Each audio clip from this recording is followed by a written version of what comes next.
Pada 15 Agustus tahun 1945, Kekaisaran Jepang menyerah kepada sekutu setelah bom atom dijatuhkan di Hiroshima dan Nagasaki.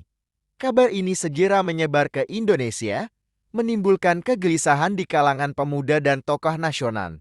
Golongan muda yang menginginkan kemerdekaan segera mulai mendesak para pemimpin senior seperti Soekarno dan Hatta untuk segera memproklamasikan kemerdekaan. Pada dini hari 16 Agustus tahun 1945, sekelompok pemuda yang dipimpin oleh Chairul Salan, Sukarni, dan Wekana mendatangi kediaman Soekarno. Mereka mendesak Soekarno dan Hatta untuk segera memproklamasikan kemerdekaan tanpa campur tangan Jepang. Namun, Soekarno dan Hatta masih ingin berunding dengan PPKI Panitia Persiapan Kemerdekaan Indonesia. Karena khawatir Jepang akan menghalangi, para pemuda membawa Soekarno dan Hatta ke Rengas Dengklok, sebuah daerah terpencil di Karawang. Di Rengas Dengklok, Soekarno dan Hatta ditempatkan di rumah milik seorang perwira PETE, Jiao Kision. Para pemuda terus mendesak mereka agar segera memproklamasikan kemerdekaan. Namun, Soekarno tetap bersikeras bahwa kemerdekaan harus melalui jalur diplomasi dan melibatkan semua pihak, termasuk PPKI.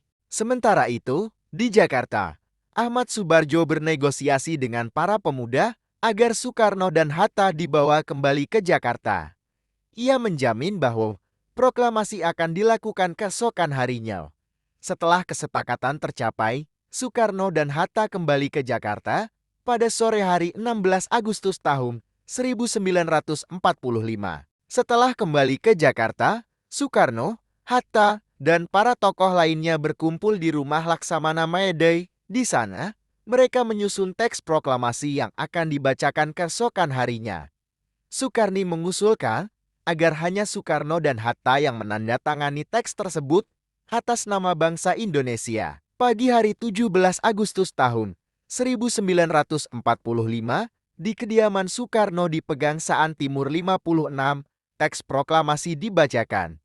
Dengan suara lantang, Soekarno mengumumkan kemerdekaan Indonesia, disaksikan oleh para tokoh dan rakyat yang hadir.